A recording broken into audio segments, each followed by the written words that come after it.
तो केंद्रीय गृह मंत्री अमित शाह ने लोगों से अपील की है कि चुनाव में बीजेपी की ओर से कौन प्रत्याशी है, कौन विधायक या मुख्यमंत्री है, ये भी मत देखिए। आंखों के सामने सिर्फ भारत माता का चित्र रखिए, मोदी जी को देखिए, फिर यूपी के बेहतर भविष्य के लिए बीजेपी को वोट दीजिए। अमित शाह मेरठ में प्रबुद्ध जनों के सम्मेलन को संबोधित कर रहे थे। उन्होंने कहा कि यूपी ये चुनाव सिर्फ सरकार चुनने का नहीं बल्कि उत्तर प्रदेश का भाग्य तय करने का है।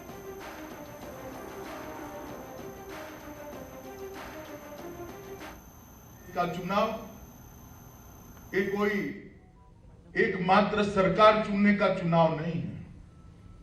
कौन मेरठ से विधायक बन जाएगा, कौन किसी सीट से विधायक बन जाएगा, कौन मंत्री बन जाएगा, कौन मुख्यमंत्री बन जाएगा, इसका चुनाव नहीं है।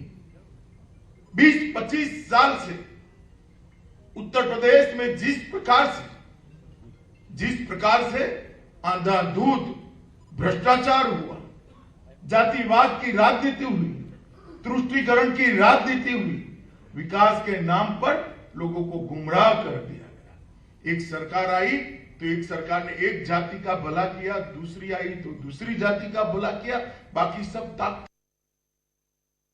अभी भी पूरे प्रदेश की जनता को कहना चाहता हूं, प्रत्याशी मत देखिए, विधानसभा मत देखिए, कौन मंत्री कौन मुख्यमंत्री मत देखिए, मोदी जी के सामने देखिए, भारत माता का मानचित्र नजर के सामने रखिए और कमर पर थप्पा लगाकर भारत माता का।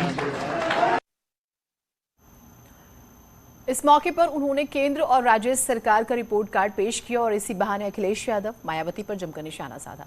अमित शाह ने कहा कि पहले जिसकी सरकार आती थी उसकी जाति का विकास होता था, लेकिन अब ऐसा नहीं है। सरकार की उपलब्धियों का बखान करते हुए उन्होंने अखिलेश को विकास कार्यों के मामले में बीजेपी का मुकाबला करने का चैलेंज दिया।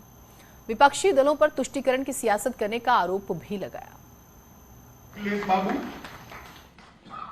बोलने को तो आप कुछ भी बोल रहे, तो आपका स्वभाव है, परंतु मैंने आज आंकड़े उत्तर प्रदेश की जनता के सामने रखे हैं, पश्चिम उत्तर प्रदेश की जनता के सामने रखे हैं, एक क्रांति की भूमि मेरठ पर से रखे हैं। इसका जवाब आपको देना चाहिए। क्या आपका शासन था तब? कानून और व्यवस्था की परिस्थिति क्या थी? मित्रों, लगभग 1866 करोड़ की सरकारी संपत्तियां माफियाओं से खाली कराकर आज उत्तर प्रदेश की तिजोरी को समृद्ध 1866।